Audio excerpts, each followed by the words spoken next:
Celebrity life may come with luxury and admiration, but as Joe Rogan and Aaron Rodgers recently acknowledged, it also comes with a growing danger. One that comic Theo Von witnessed personally during a heated brawl in Nashville.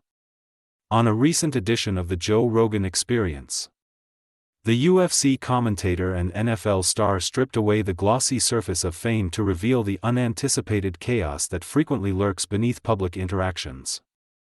While reminiscing on JRE 2325 about simpler times when the UFC commentator could drink with the locals without hesitation, the talk took a sharp turn onto current realities. Joe Rogan brought up Von's recent viral encounter at a Nashville pub, emphasizing how dramatically the dynamics of fame had changed. "Can't do it anymore," he told Rodgers, emphasizing how even casual nights out are now loaded with risk for him. So he avoids going out and drinking with the locals now. And Von, he said, may have learned that lesson in the worst way. See, Theo Von got in an altercation in Nashville a couple of days ago, Rogan explained. Some guy was messing with him for some viral video. And Theo grabbed him by the neck and pushed him away. While Rodgers reacted with light humor, Theo been training, the JRE host didn't hesitate to call it out clearly. It was probably a bad move. Joe Rogan was concerned not only with the physical reaction but also with the unknown outcome of such a scuffle. "You never know who you're grabbing," he said, emphasizing how dangerous these interactions can become in an age of power, hungry strangers and omnipresent cameras. Even Rodgers added, "That's the tough part about being in public." By the time Rogan weighed in, the alleged altercation had already gone viral online. Footage of Theo Von standing firm against an aggressive bar patron soon circulated on Instagram, Reddit, and TikTok. Most viewers sympathized with the comic, saying he acted reasonably in self-defense after being repeatedly provoked. The man apparently breached Theo Von's personal space and refused to back down, resulting in the now famous neck grab. Although no significant injuries were sustained, the question of whether Von's reaction was instinctive, excessive, or absolutely justified remains subjective. Nonetheless, Joe Rogan's viewpoint adds a grim depth. Though he admitted that the majority of his encounters with fans are nice, he stressed the pressures that come with fame. "Back then, I wasn't so famous. I could go around, so it was fun," he stated. A night out at the bar can now become a viral headline.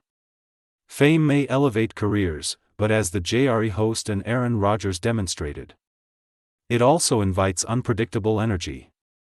And, as Theo Von discovered in Nashville, it only takes one terrible move to end up on everyone's feed. However, it is worth noting that it wasn't his first feud that went viral on the internet. The Nashville incident may have highlighted the physical perils of being in the spotlight, but Theo Von has also seen his fair share of digital drama. Long before this, he found himself in the midst of another viral feud, this time featuring the internet's most controversial brothers, Jake Paul and Logan Paul. Strangely enough, it all happened in front of a national audience at one of the year's most watched events. Von became the unexpected center of attention during President Donald Trump's inauguration in January 2025, when a folding chair collapsed beneath him, sending him crashing backward in front of live cameras. What may have been dismissed as a comedic incident took a sudden turn when Von publicly accused the Paul brothers of sabotaging the chair as a prank. "That wasn't an accident," Von tweeted. "They thought it was funny to mess with the chair."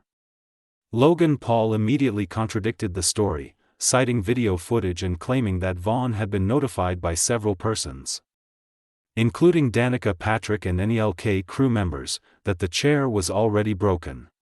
What ensued was a classic online standoff. Von retaliated, calling the Pauls and claiming that if they were going to set him up for a fall, they should at least compensate him for it. The Maverick, ever the showman, leaned into the absurdity, sharing slow-motion footage of the crash and laughing it off. However, unlike many internet feuds that continue indefinitely, this one ended within days. Vaughn ultimately retracted his charges and said he may have misread the issue. Still, the entire incident served as a reminder that in the age of constant eyes and quick uploads, even a broken chair can stir a national conversation. Especially when Theo Vaughn is in it. What do you think? Who was in the wrong in the situation? Let us know in the comments.